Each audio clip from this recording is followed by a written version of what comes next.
नमस्कार मित्रांनो, लग्नानंतर होईलच प्रेम मालिकेच्या आजच्या भागामध्ये प्रेक्षकांना एकामागोमाग एक मोठे धक्के बसणार आहेत.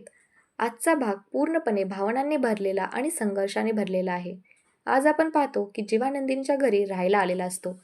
नंदिनीला वाटतं की आता सगळं ठीक होईल, बाबांचं मन बदलेल आणि त्यांना जीवाचं प्रेम समजेल आणि मलाही. पण ते काही होत नाही. होतं अगदी उलट.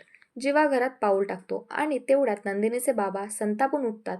ते जीवाला धक्के मारून घराच्या बाहेर काढतात. त्याची बॅग उचलून फेकून देतात आणि सरळ शब्दात सांगतात, "या घरात तुझी जागा नाही." जीवा हादरतो, मग मागे हटत नाही. तो नंदिनीचा हात घट्ट पकडून असतो आणि म्हणतो, "नंदिनी, मी नाही जाणार. प्लीज बाबांना समजाव ना." हा प्रसंग पाहुणी नंदिनीची अवस्था बिकट होते. एकीकडे वडिलांचा राग आणि दुसरीकडे जीवाचं प्रेम.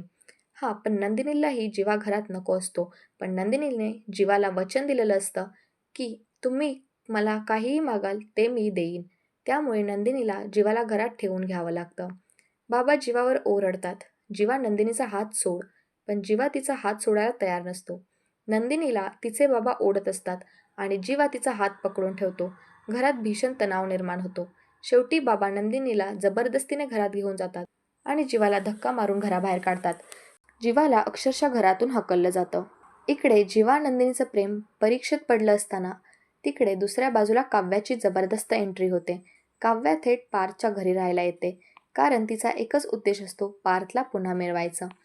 काव्या स्पष्ट शब्दात सांगते, "देशमुख, जर ही रेस असेल ना, तर मी शेवटच्या श्वासापर्यंत तुम्हाला मिळवायचा प्रयत्न करेन आणि मला खात्री आहे मी नक्की जिंकेन." हे शब्द ऐकताच रम्याला मोठा धक्का बसतो. तिच्या मनात भीती निर्माण होते, कारण काव्या आता पार्थच्या घरात राहायला आली म्हणजे ती पार्थला पुन्हा मिळवण्यासाठी सगळी हद्द पार करणार. आता खरी लढाई सुरू होणार आहे मित्रांनो. रम्या काय निर्णय घेईल? पार्थ पुन्हा काव्याकडे ओढला जाईल का? नंदिनी वडिलांच्या विरोधात जाऊन जीवासाठी उभी राहील का? जीवा नंदिनीचं प्रेम या सगळ्या अडचणींवर मात करू शकेल का? या सगळ्या प्रश्नांची उत्तरे येणाऱ्या भागांमध्ये मिळणार आहेत. तर मित्रांनो, तुम्हाला आजचा भाग कसा वाटला? जीवावर झालेला अन्याय योग्य आहे का? काव्याची एंट्री गेम चेंजर ठरेल का? तुमचं मत कॉमेंटमध्ये नक्की सांगा आणि व्हिडिओ आवडला असेल तर लाईक करा आणि अशाच लेटेस्ट अपडेट्ससाठी आपल्या चॅनलला नक्की सबस्क्राईब करा.